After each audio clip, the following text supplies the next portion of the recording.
We talked about yesterday the fact that Speaker of the House Kevin McCarthy has announced he's going to direct a House committee to launch an impeachment inquiry into President Joe Biden, despite the fact that the investigation into Biden by House Republicans that's been going on for months on end has been unable to actually uncover an impeachable offense. But despite that, they're going forward with it nevertheless. And even members of the Republican Party are saying, wait, where is the evidence that we're supposed to be impeaching him over or considering an impeachment over with this inquiry? And some within the GOP say the kind of different responses are, number one, you'll hear some people like Lauren Boebert saying, we've proved that he's a criminal. Okay, that's ridiculous. You hear some that say, no, we have sort of damning evidence, but we're going to get the really damning evidence in the inquiry.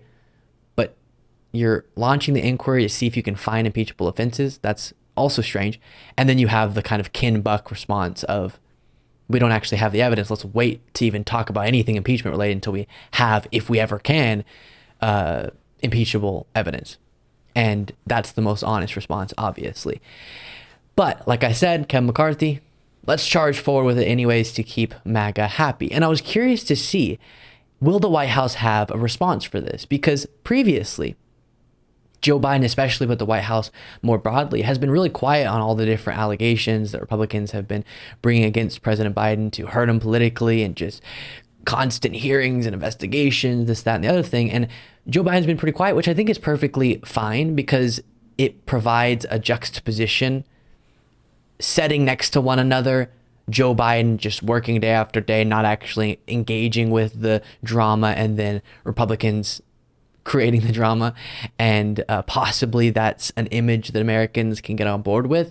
But now it's time to respond. And that's what we've received, a response from the White House, a very in-depth response to these allegations.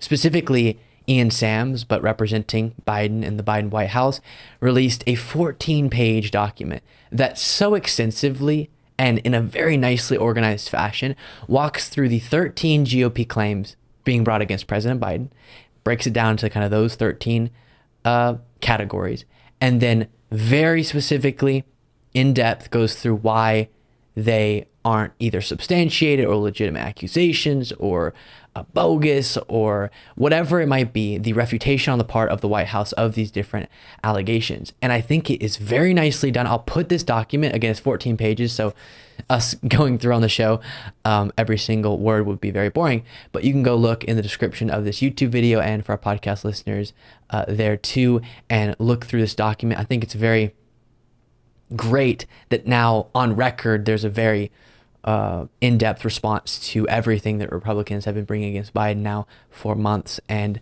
months, again, incapable and unable to provide actual damning evidence and actual proof of Joe Biden's wrongdoing despite their claims to the contrary. So, for example, Republican claim 1, it says Joe Biden engaged in bribery scheme with a foreign national. It talks about how central to that claim is this FD 1023 form, and that was investigated by Donald Trump's Justice Department under Bill Barr and found to be, quote, not be supported by the facts. And then it just goes on to talk about so many things we've covered as this has progressed. One of the examples being Devin Archer's testimony, the former business associate of Hunter Biden, who the document says Hunter Biden's former business partner, who House Republicans lauded as a hero who is coming forward to directly tie the president to a bribery scheme, and then did not at all, and actually confirmed the opposite, that Joe Biden was not involved with Burisma questions. So based on everything you saw, heard, and observed,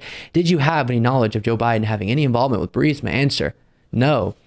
And then Republican claim 2, Joe Biden as VP got the Ukrainian prosecutor general fired in order to help the company where his son served on the board.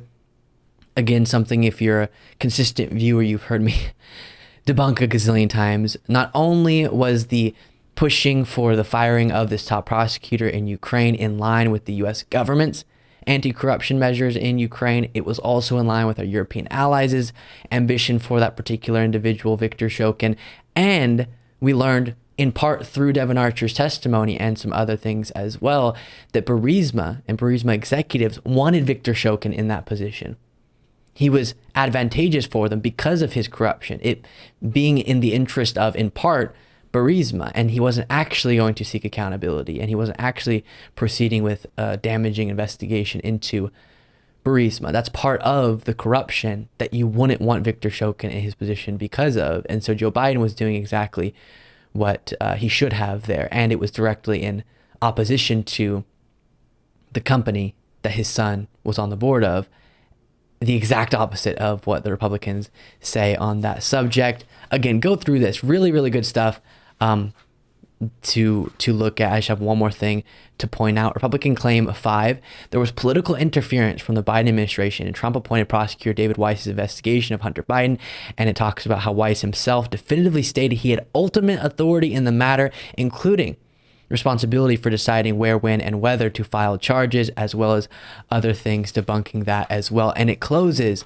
by saying, again and again, Speaker McCarthy, Marjorie Taylor Greene, James Comer, and other House Republicans have shown that they are pursuing a baseless impeachment stunt, despite revealing no evidence of wrongdoing by Joe Biden in a relentless effort to smear the president.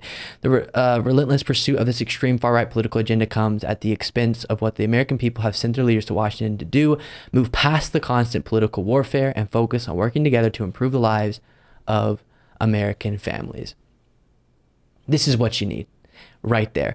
Now, are a bunch of Americans going to read through this 14-page document? Are they even going to hear about it? Of course not. So these messages, I think, need to be properly articulated in the media and elsewhere. But as I've said so many times when it comes to Donald Trump's indictments and the right-wing response to them, the defense of Donald Trump, I've said, why don't they ever go through and say, here's the different allegations and here's why they're not accurate? And the answer is because they likely are accurate, because they can't do that. And so instead it's political persecution and he's being indicted for his freedom of speech, when that's explicitly not what he's being indicted for as outlined in the indictment. That's not what he's being indicted for. It's the actions, the alleged criminal conspiracy. But why don't they go through, if they actually thought these indictments were based on baseless allegations or were bogus, then show us, explain, respond to each individual allegation. And they don't do that. It stays vague. Biden's indicting Trump. That's not true. Or all these other talking points we've gone through in the past. And here, the White House is doing exactly that. All right. We're not just going to vaguely say this is baseless. Let's go through specifically. You make this claim, here's our response. You make this claim, here's our response. That's exactly what you do when you actually have facts on your side. And by the way, on the subject of the Biden impeachment effort, Representative Scott Perry, a Republican, got asked, where's the actual evidence of the damning allegations you say that you have? Or where's the damning evidence, I should say? And his response was hilarious. He would do that. I don't think it'd be appropriate. All right, last question. Yes, ma'am. Can I just ask, what actual evidence do you have as opposed to allegations to show to the American public that would merit an actual impeachment inquiry of Joe Biden and prove that today isn't just about some of you? Oh, I don't know. McCarthy for the sake of enacting political revenge. This isn't about political revenge. We have the bank accounts. We can see, ma'am, you can see that the homes that the Bidens own can't be afforded on a congressional or Senate salary. You also understand that it's not normal for family members to receive millions of dollars from overseas interests. Those things aren't normal. That's not normal to have 20 shell companies. These things are not normal, and it alludes to not only just widespread corruption, but money laundering. We'll let him finish in just a moment on those talking points. The first, I can't remember where I did it somewhat recently, but we went through Joe Biden's finances and kind of the history of his finances, and it doesn't align at all with what he's saying there. Scott Perry. I think it may have been on a bonus show. If you want to get access to that, lukebeasleyshow.com/membership. You can get access to the bonus show. But no, it's just not true. Biden's finances definitely make sense. But then the second point he made was that millions of dollars have been made. He's not talking about Joe Biden when he says that. He'll say the Biden family. Great, you've been able to prove that Hunter Biden is a business guy and did business internationally. Woohoo. So Biden was bribed. You have to connect it to Joe Biden, Hunter Biden. If he was working in the administration like Ivanka and Jared, then his business dealings are already relevant to our political conversation because they could be influencing him as someone with power. But he's just a civilian, doesn't connect to Joe Biden, the president of the United States. And that's what they've been unable to bring forward, which is why members in their own party are saying it. And then the third thing he said was something about shell companies. This is weird too. I tried to understand, where are these claims coming from? Mysterious shell companies linked to Hunter Biden. And then it's just different. Mostly you can see exactly what type of business was being done. LLCs linked to kind of Hunter Biden business, stuff he's been doing throughout his life, again, in the business world.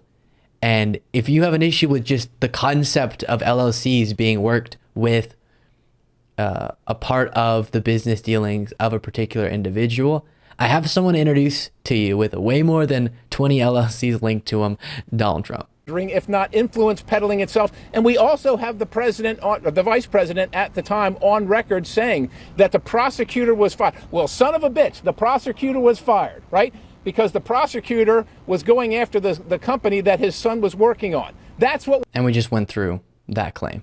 Not accurate. We have. If you can't see that, if you are that blind, look, I'll turn it over to the attorneys. People can't see that. They think it's political revenge. It's because you don't report on it. You're not. Very notably, the question was about evidence that is damning about Joe Biden. Joe Biden. And did you hear any evidence ruffle in there? No. Time and time again, that's the game that is played. And it's honestly a lesson in how, if you're motivated enough, you can really, if your storytelling is disciplined enough, take a whole lot of facts, a collage of facts, some distorted, some completely wrong, and some accurate, and create a picture that is so far from what the actual picture should be assumed to be.